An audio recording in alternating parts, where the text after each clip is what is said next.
One election और one nation का ये मामला हमको लगता है कि अमित शाह के हिसाब से ये जुमलेबाजी ही। भारत के संविधान इस मामले में राय देती है भारत सरकार को कि भारत सरकार भारत के अधीन आने वाले जितने भी राज्य हैं उन सरकारों से बातचीत कर करके एक पैनल के माध्यम से राय ले कर के ही वन इलेक्शन वन नेशन की बात कर सकती है। तो अगर ऐसा पूरा राज्य अगर अपना ये देता है, राय देता है कि हाँ हम सहमत हैं, तो भारत सरकार के हाथ में आ जाता है कि वो करा सकती है। अगर राय नहीं देता है तो भारत सरकार इस पर विचार कर सकती है। हज़ारों करोड़ रुपया ऐसा ही व्यर्थ चला जाता है। अगर एक बार चुनाव होगा विधानसभा का और लोकसभा का, तो इसमें देश का खर्चा बचेगा, पैसा बहुत सारा बचेगा। और ऊपर से जो लोग मतलब हमेशा चुनाव होते रहता है, राजनेता ज़्यादा चुनाव प्रचार करने में बिजी रहते हैं। अगर एक साथ चुनाव हो जाएगा तो सभी तब जनता के विकास के लिए समय दे सहमति हो जाए। जैसे अभी मान लीजिए योगी आदित्यनाथ के जीते हुए मात्र 2 साल हुआ, तो उनका कार्यकाल 3 साल बचा हुआ है अभी, है कि नहीं। और मान लीजिए जैसे हरियाणा में अभी चुनाव होने वाली है, तो वहाँ तो फ़ायदा हो जाएगा, इनका 3 साल कार्यकाल बचा हुआ है। किसी राज्य में अभी 2 साल कार्यकाल है, किसी में 1 साल मुख्यमंत्री लोगों का कार्यकाल बचा हुआ है। तो इस हिसाब से सब लोग अगर राय दे देता है और वो एक ही इलेक्शन होता है वन नेशन में, तो सही बात है कि नमस्कार, मैं मनीष माहिर और आप देख रहे हैं public of India. One nation one election से सबको फ़ायदा है, देश को फ़ायदा है, इस देश के जनता को फ़ायदा है। में हज़ारों करोड़ रुपया ऐसा ही व्यर्थ चला जाता है। अगर एक बार चुनाव होगा विधानसभा का और लोकसभा का, तो इसमें देश का खर्चा बचेगा, पैसा बहुत सारा बचेगा। और ऊपर से जो लोग मतलब हमेशा चुनाव होते रहता है, राजनेता ज़्यादा चुनाव प्रचार करने में बिजी रहते हैं। अगर एक साथ चुनाव हो जाएगा तो सभी तब जनता के विकास के लिए समय दे पाएंगे। जय भीम, जय मूल निवासी। मैं पब्लिक ऑफ इंडिया चैनल वाले देखने वाले को सभी लोगों का हार्दिक अभिनंदन करता हूं। और क्या सवाल था सर, आप फिर से पूछिएगा। वन नेशन वन इलेक्शन सरकार अभी करने जा रही है, इसके पहले क्यों नहीं की और अभी ही क्यों किया जा रहा है? भारत सरकार के पास ये अधिकार है कि वो संसद के माध्यम से कानून बना करके पूरे देश पे लागू कर सकती है। लेकिन सवाल ये होता है कि समय सरकार अभी वन इलेक्शन और वन नेशन का ये मामला हमको लगता है कि अमित शाह के हिसाब से ये जुमलेबाजी ही कि भारत का हर राज्य अलग अलग काल में स्वतंत्र हुआ है। कोई पुर्तगालियों से स्वतंत्र हुआ, कहीं पे मिलिट्री ऑपरेशन करके स्वतंत्र किया गया, कोई अपने आप से विलय किया है भारत में। इस हिसाब से अलग अलग सबका के संविधान इस मामले में राय देती है भारत सरकार को कि भारत सरकार भारत के अधीन आने वाले जितने भी राज्य हैं उन सरकारों से बातचीत कर करके एक पैनल के माध्यम से राय ले कर के ही वन इलेक्शन वन नेशन की बात कर सकती है। तो अगर ऐसा पूरा राज्य अगर अपना ये देता है, राय देता है कि हाँ हम सहमत हैं, तो भारत सरकार के हाथ में आ जाता है कि वो करा सकती है। अगर राय नहीं देता है तो भारत सरकार इस पर विचार कर सकती है। कश्मीर में 370 हटाने के बाद अभी तक उसमें इलेक्शन का कोई मुद्दा उठाया नहीं गया है। सर कश्मीर के 370 की बात करते हैं तो अभी कश्मीर के मसला जो 370 का है, ये अभी सुप्रीम कोर्ट में इस बात की बात चल रही है। और अभी हाल ही की खबर है कि भारत सरकार ने सुप्रीम कोर्ट में एक हलफनामा दायर की है कि वहाँ पर चुनाव क्यों नहीं हुआ। तो 370 का जो मामला है विशेष राज्य का दर्जा का मामला है, तो कहा भी गया है कि ये अस्थायी मामला है। हम बहुत जल्द कश्मीर को विशेष राज्य का दर्जा दे देंगे और लद्दाख को ऑक्युपाइड ही रखेंगे, यानी केंद्र शासित ही रखेंगे ये। और इस काम की प्रक्रिया भी चल रही है। ये सुप्रीम कोर्ट में भारत सरकार ने अपना हल्फनामा दायर की है इस तरह से। तो आने वाला समय देखिए कि भारत सरकार और क्या करती है और सुप्रीम कोर्ट का क्या आदेश आता है। वन नेशन वन इलेक्शन से इनका कहना है कि जनता और सरकार दोनों को फायदा की सहमति हो जाए। जैसे अभी मान लीजिए योगी आदित्यनाथ के जीते हुए मात्र 2 साल हुआ, तो उनका कार्यकाल 3 साल बचा हुआ है अभी, है कि नहीं। और मान लीजिए जैसे हरियाणा में अभी चुनाव होने वाली है, तो वहाँ तो फ़ायदा हो जाएगा, इनका 3 साल कार्यकाल बचा हुआ है। किसी राज्य में अभी 2 साल कार्यकाल है, किसी में 1 साल मुख्यमंत्री लोगों का कार्यकाल बचा हुआ है। तो इस हिसाब से सब लोग अगर राय दे देता है और वो एक ही इलेक्शन होता है वन नेशन में, तो सही बात है कि एक मत में सहमत कैसे होंगे? देखिए जो भी होगा वन नेशन वन इलेक्शन के साथ साथ वन नेशन वन कास्ट अगर कर दिया जाएगा तो हमको लगता है कि ये संभव हो सकता है। वन नेशन वन कास्ट का तो बात छोड़ दीजिए, जो भी भारत में रहते हैं वो सब एक भारतीय है, चाहे वो किसी भी कास्ट का हो। हम अपना भारत का एक विचित्र मतलब इतिहास रहा है और अलग अलग धर्म के अलग अलग संप्रदाय के लोग मानने वाले रहे हैं। यह भिन्नता हम लोग को बहुत संपन्न बनाती है। बात रह गया वन इलेक्शन वन नेशन, तो इसके लिए मतलब 50% जो राज्य हैं उनका मतलब सपोर्ट सरकार का होना चाहिए। और अभी भारत में भाजपा का लगभग 16 राज्य में शासन है, तो वो इस हिसाब से एक चीज़ तो हो जाता है कि मतलब कि हाँ आगे आने वाले समय में भाजपा को सपोर्ट मिलेगा 16 राज्यों से, तो इसके ज़रिए मतलब वो कानून में बदलाव करके वन नेशन वन इलेक्शन करा सकते हैं। थोड़ा सा टफ है लेकिन नामुमकिन नहीं है।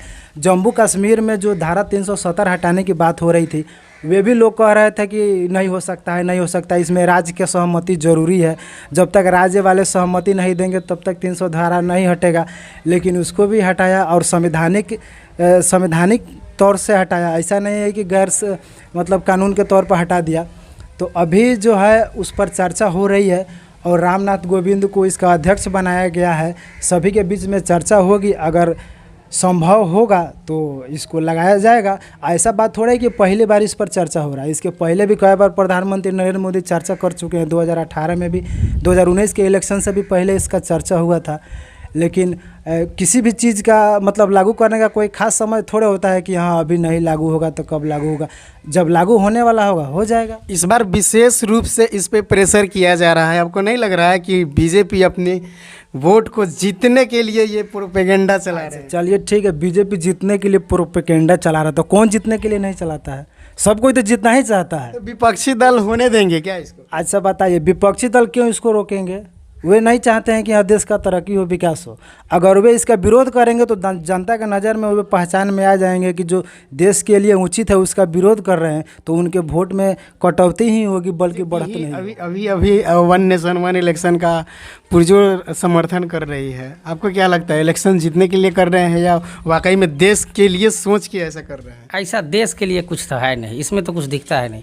ये सारे चुनावी प्रोपेगेंडा खर्चा होता है वो कहाँ जाएगा? वो खर्चा बचेगा तो देश के लिए होगा, किसके लिए होगा?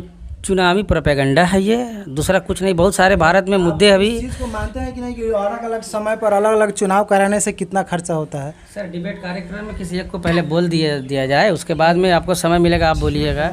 तो कहने का मतलब ये है कि ये चुनावी प्रोपेगेंडा है। ये इसलिए प्रोपेगेंडा है कि भारत में बहुत सारे मुद्दे हैं और इतनी सारे मुद्दे हैं, जैसे बेरोज़गारी की मुद्दा है, अब हमारा जीडीपी भी गिरा हुआ है, और प्राइवेटाइजेशन जैसे मुद्दे हैं, और जातीय धार्मिक हिंसा वाली मुद्दे हैं। तो ऐसे बहुत सारे मुद्दा है जिसको कि लेकर के विपक्ष अभी चढ़ा हुआ है। तो केंद्र सरकार के पास विपक्ष को मुंह बंद करने के लिए बहुत सारा चीज़ अभी मिल नहीं रहा है।